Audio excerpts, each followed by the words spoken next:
In the dry, arid lands of northern Kenya lies an irreplaceable jewel. Lake Turkana. First time that I saw Lake Turkana, I just saw out of this hot desert, this glistening blue, literally an ocean in the desert. That lake is the largest desert lake in the world. It's this huge expanse of water, nearly 260 kilometers long, 30 kilometers wide, an average of 30 meters deep. There's a lot of water there. It's a source of drinking water. It also supports the fisheries, tourism. We also regard it as a laboratory for research. But now, the lake is in mortal danger. The Ethiopian government's been embarking on these incredibly ambitious development schemes, quite often funded by international donors. In 2011, then Prime Minister Meles Zenawi announced a massive transformation of the Omo Valley. It was going to become this industrial powerhouse. So he proposed a cascade of dams, some of Africa's largest dams, and at the time, 200,000 hectares of sugar plantations irrigated by waters from the Omo River. 90% of the water in Lake Turkana comes from the Omo River. So if the Omo River ceases to be a major source of input for Lake Turkana, the potential is that Lake Turkana could dry up. Kenya will be a major customer for the hydropower generated by the latest mega dam, Gibe 3, already filling a vast reservoir. If these projects continue unchecked, scientists say that in 30 years, the lake will recede by 80 kilometers, drop by over 40 meters, and shrink to 2 small pools. It's often quite surprising to us how little is known about these issues that is going to destroy the livelihoods of 300,000 Kenyans.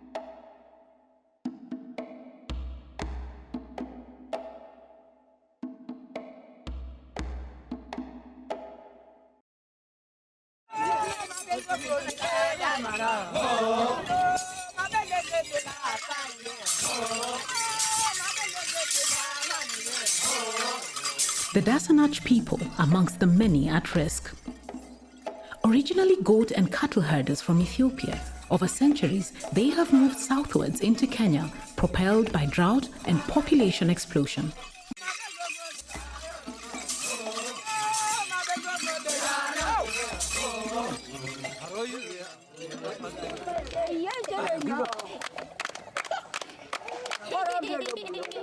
Tuko na watoto wengi. Unajua tunasemanga tunasaa kama samaki vile inasaa. Meet Mike, a Dasanach fisherman from Selisho, who supports 12 children and 3 wives with his catch. Unaona hii inakuwa soft kwa sababu ya maji ya chumvi. The Dasanach were not always so fond of fish. In fact, they once detested its strong smell and labeled all fishermen lower class. Wakati nimeanza uvuvi, mama wangu huyu mzee ambao kwa hiyo nyumba alikuwa atusikilizana, asema mimi ninanuka samaki na nakula kitu ambao ni kinyume ya Dasanach. Frequent droughts, population growth, and land pressure mean that pastoralism is not a viable livelihood on a large scale. Mifugo niko nayo lakini sina interest naye kabisa. Wale wafugaji asubuhi anaenda anafuata mali yake anachunga. Cha usiku mtu anaenda bahari wanafua. Hata wameona ng'ombe na mbuzi sio muhimu. Samaki ndio muhimu.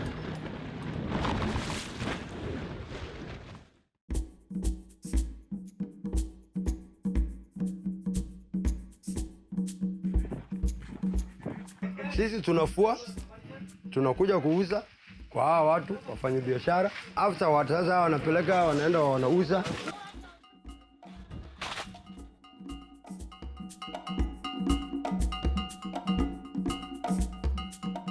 Mtu akuja kuuza samaki, akipata pesa, anakuja ananunua nyama. Hii ni 250, hii ni 250, hii ni 400. 400. Mama yangu ambaye alikuwa ananipiga wakati huo, yeye ndio saa hii bila kukula samaki siku 2. Hawa akina mama wanawake wangu watakuwa kwa shida. Mpaka waende wakauza samaki mahali huko.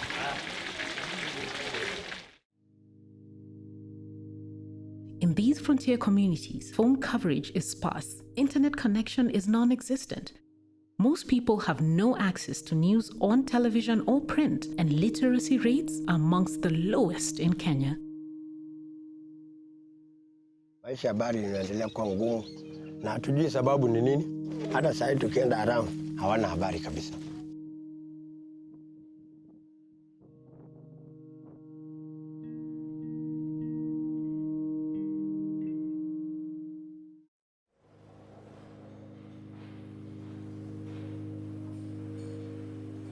Years ago, construction began on the Gibe 3 dam without studying the environmental impact.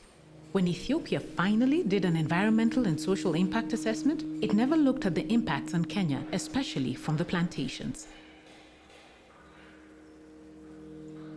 The manager of Ethiopia's Environmental Protection Authority said that criticism of the dam was based on ignorance. In any case, Ethiopian Electric Power Company went ahead and signed a contract with Italian company Salini Costruttori to build the dam. Activists have been lobbying against the Gibe 3 dam since 2009. Local NGO Friends of Lake Turkana even won a court case against the Kenya government's electricity transmission company Ketraco, who were ordered to make public the agreements with Ethiopia and to carry out independent environmental impact assessments. Neither of these documents have been released to date. In 2009, the African Development Bank commissioned me to carry out a hydrological study of the lake, and they were aware that actually none of the studies that had been done to date had even considered Kenya. Before the studies were completed, however, the Industrial and Commercial Bank of China stepped in to fund the controversial dam. Gibe 3, it doesn't consume water. What it does is it captures the water, it stores it, and then it releases it in a controlled fashion. It became very obvious that the Gibe 3 dam would impound the water that's flowing down the river to fill its reservoir. If you take that water out of the system, the lake must fall. So my study showed that the lake would fall 2 meters as a consequence of just the filling of the Gibe 3 reservoir.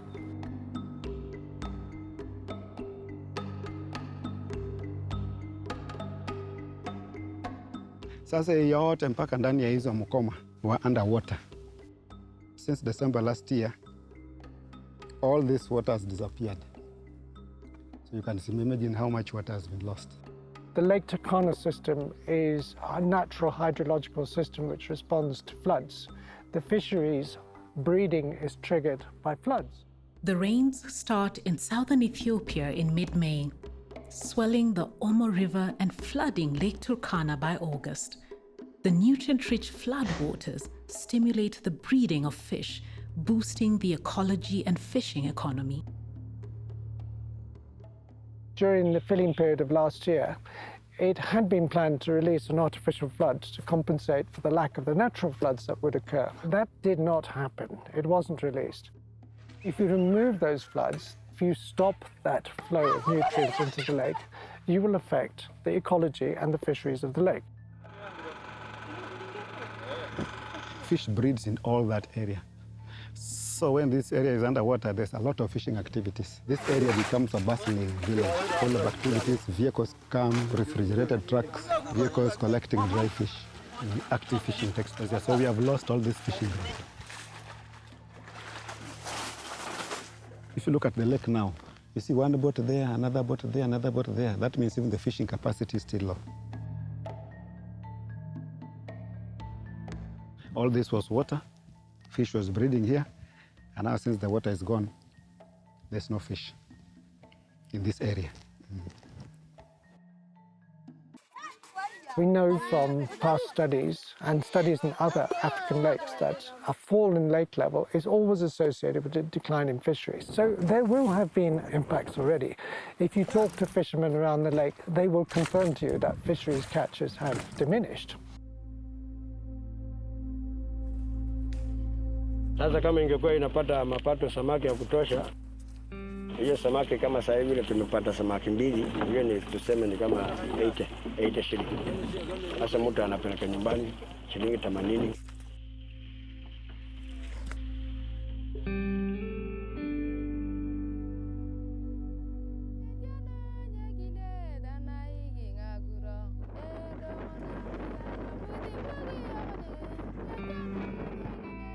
Laki-laki ya, lur kemeja nika.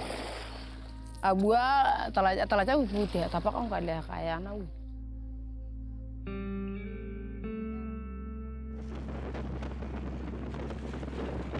Kama wakati wa kwanza samaki ilikuwa mingi. Hii manene ya saa hizi imeleta tashwishi mingi kwa sababu wakati hakuna hela ya kwenda kutafuta unga, kwenda kutafuta mahindi, hiyo ndio tunakula kila siku, mchana na jioni, hiyo ndio tuna survive naye. Ibe cha kwa ne pertero bule. Yo kwa na rapundera, mo jana rapun anyuni yo kana ke tupata.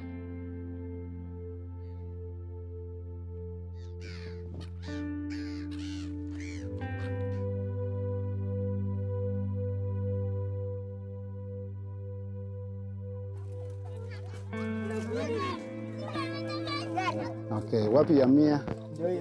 Hii ni ya shilingi 100. Hebu lete tuone.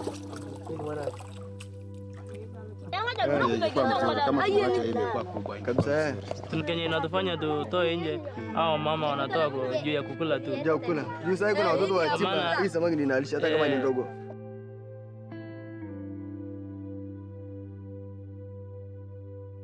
Haya, 1, 2, 3. The fisheries of Lake Turkana is currently underexploited. In market centers, there's always areas reserved for Lake Turkana fish. Many Kenyans know Lake Turkana fish has got a unique taste.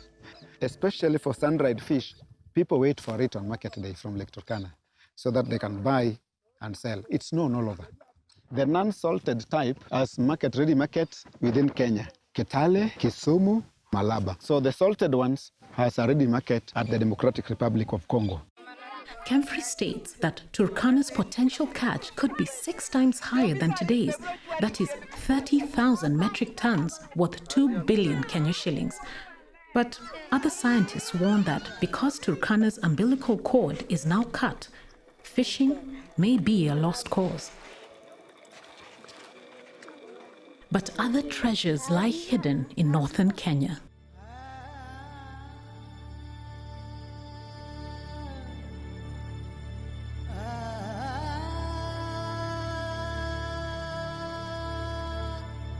Turkana and Marsabit counties' stunning landscapes have rarely been explored by other Kenyans, let alone foreigners, except those who seek the rough and adventurous. I've been visiting Turkana out of interest over 40 years. It's a fascinating area, incredibly diverse.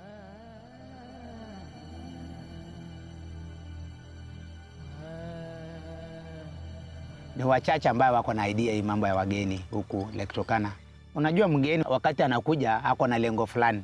Lazima utafute sehemu, kwa mfano Central Island. Najua nikileta wageni pale, mambo ya samaki wataona, ndege, flamingos, crocodiles pale kwa craters. Hii kazi inanipatia pesa ili usaidie familia, usaidie wale wengine wanakudepend upon. Wale ni pelicans. Hawa ni seagull. They migrate from here to England, back from England to Lake Turkana. 3 national parks that are World Heritage Sites, Sibiloi, Central Island and South Island, are found on Lake Turkana. The cradle of mankind is in Sibiloi National Park. Kenya has some of the oldest human skeletons and most complete hominid skulls dating back millions of years. Everybody can trace their origins to this part of the world. But tourism here is a mere shadow of what it could be. The Lake Turkana basin is largely deserted with crumbling infrastructure and little investment. Traveling by plane or boat is prohibitively expensive, and it's hard to reach here by road. Well, in 1972, because there'd been no people in the area for many, many years, the wildlife population was extraordinary. We had giraffe, gravy zebra, rhino, buffalo, and 50 years before there had been elephant. And frankly, it's not a place I would think is worth visiting as a national park today. The wildlife has got very few left.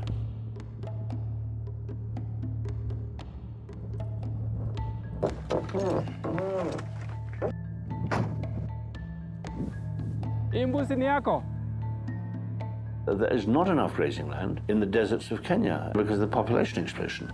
And so anyone who's got stock likes to go to a national park because usually there's more grass because the animals don't eat it all.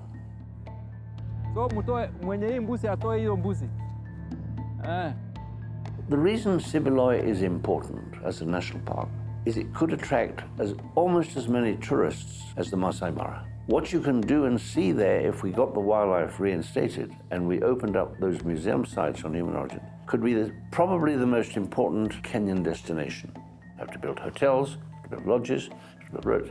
But nobody else in the world can offer something that could compete.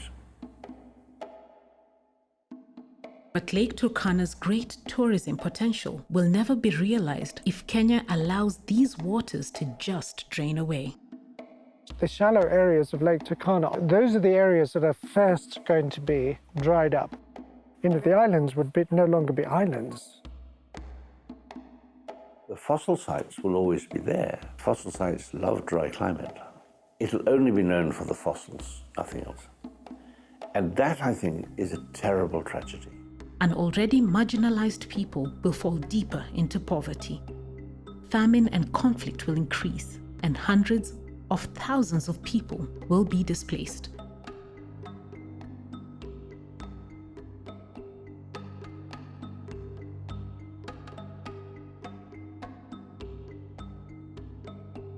If you look at the Turkana, who are in northern Kenya, and the Dasanach, who are one of the tribes that are immediately over the border, there's a long history of insecurity, of cattle raiding. Dasanach areas in Ethiopia, their grazing land is being taken for different types of industrial plantations, and their access to the Omo River is being restricted, which means they really have nowhere else to go. So this is something that's driving the Dasanach further south. And as those Dasanach lands in Ethiopia become more developed, we would expect that there would be more Dasanach moving into Kenya and the potential for more conflict. Vita yao ni kung'ang'ana mahali mzuri ya kuvua. Kama saa ingine ni mahali boat mbili na boat sita zinafika huko, nakuta wanakosana. Mwingine anaanza kuja weka net juu ya ingine, vita inaanza hapa. Pigana yao ni vita kubwa hata mpaka ya napigana wanatumia bunduki. The region's climate will become increasingly harsher and hotter. Winds could spread potentially toxic dust from the newly exposed lakebed, poisoning people and farmland, even in the counties far from the lake. Many of the impacts that we're contemplating are speculative, but we do have precedents because we've seen what's happened to the Aral Sea. The Aral Sea in the deserts of Central Asia was once the world's fourth largest lake when the rivers feeding the Aral Sea were diverted to irrigate Uzbekistan's massive cotton farms. The sea began to shrivel up, marked by deadly levels of salinity that have killed off most of the fish and the people's livelihoods. Even closer to home, Lake Chad used to be the Sahel's largest lake, but 30 years of global warming, hydropower, and irrigation projects have shrunk the lake by more than 80%. The predictable result? Massive fish and livestock deaths, famine, rising conflicts, and forced migration.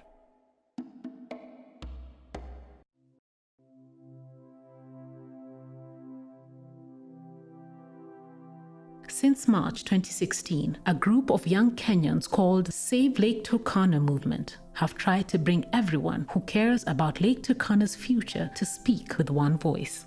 Lake Turkana is the largest desert lake in the world, and it's ours. It's Kenyan. We have an amazing heritage and we can protect it. There are 300,000 Kenyans that directly depend on Lake Turkana, and we as fellow Kenyans are the only people who can speak out to protect this lake.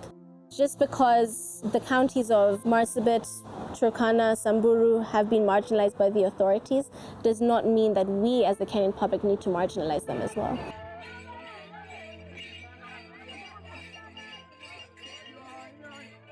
The people who are going to be affected have got to be identified. You can't just cut them off and expect them to look after themselves. There's got to be a process of evaluating the impacts, assessing what the costs are, determining whether there are mitigation measures that can effectively be implemented, and if there aren't, there has got to be a mechanism of compensation. Experts say Lake Turkana can still be saved if the plantations are reconsidered. Alternatives to hydropower, such as geothermal, oil, wind, and solar potential is so vast, but for the people who depend on Lake Turkana, there is no alternative. Itaniadhiri vibaya sana. Vibaya.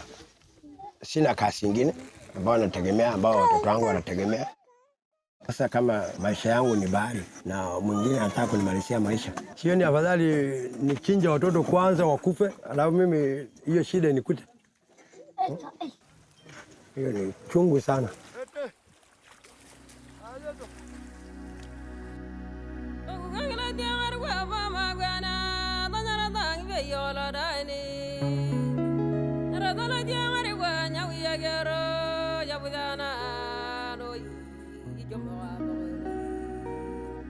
Will we come together to save Lake Turkana?